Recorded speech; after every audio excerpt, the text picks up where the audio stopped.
অ্যাডসেন্সে dollar show করতেছে না। আমরা যারা নতুন করে আমাদের ইউটিউব চ্যানেলটা মনিটাইজেশনের জন্য আবেদন করেছি, আমাদের মনিটাইজেশনটা অ্যাপ্রুভ হওয়ার পরবর্তীতে আমাদের গুগল অ্যাডসেন্সে আমাদের ডলারটা শো করতেছে না। তো আজকের ভিডিওতে A to Z সম্পূর্ণ ভিডিওটাতে দেখিয়ে দিব এই সমস্যাটা সমাধান করবেন কি করে। তো যারা যারা আমাদের চ্যানেল নতুন আছেন অবশ্যই চ্যানেলটা সাবস্ক্রাইব করে পাশে থাকা বেল আইকনটা প্রেস করে দিবেন। নিত্য নতুন ভিডিও পেতে অবশ্যই বেল আইকনটা প্রেস করতে ভুলবেন না। তো আমার ইউটিউব চ্যানেলটা মনিটাইজেশন হওয়ার পরবর্তীতে এখান থেকে ইনকাম আসা শুরু হয়ে গেছে। তো তার পরবর্তীতেও আমার গুগল অ্যাডসেন্সে কোনো প্রকার ডলার শো করতেছে না। তো আমি যদি এখান থেকে আমার ইউটিউব স্টুডিওটা ওপেন করে আপনাদেরকে দেখাই ইনকাম হচ্ছে, তো এটা আমি এখান থেকে ইউটিউব স্টুডিও থেকে দেখতে পারতেছি আমার ইউটিউব থেকে ইনকাম হচ্ছে। তো ইনকামটা আমাদের যে গুগল অ্যাডসেন্স আছে আমরা যেটার সাথে কানেক্ট করছি, আমরা যখন আমাদের চ্যানেলটা মনিটাইজেশনের জন্য আপিল করছি তখন আমরা গুগল অ্যাডসেন্সের সাথে আমাদের চ্যানেলটা অ্যাডজাস্ট করছি। তো অ্যাডজাস্ট করার পরবর্তীতে আমাদের যে ইউটিউবের পেমেন্টটা আমরা গুগল অ্যাডসেন্সের মাধ্যমে আমরা এখান থেকে দেখতে পারবো, এখান থেকে আমরা এটা হাতে পাবো। তো এখন আমাদের গুগল অ্যাডসেন্সে আমাদের ডলারটা শো করতেছে না। তো এখান থেকে আমার গুগল অ্যাডসেন্সে ডলারটা শো করতেছে না। তো যার যার এই সমস্যা অবশ্যই আপনি খুব মনোযোগ সহকারে ভিডিওটা দেখবেন, 1 সেকেন্ডের জন্য স্কিপ করা যাবে না এবং কি আমার প্রত্যেকটা কথা আপনাকে মনোযোগ সহকারে শুনতে হবে।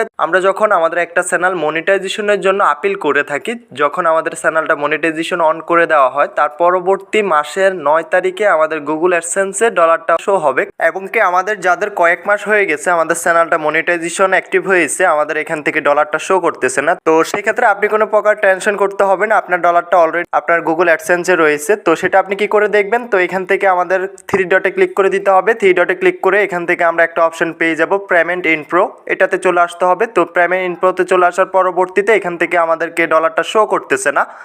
তো ডলারটা শো না করার কারণ হচ্ছে আমরা এখান থেকে আমাদের যে গুগল অ্যাডসেন্সের এখানে আমাদেরকে 2টা অপশন দিয়ে থাকে।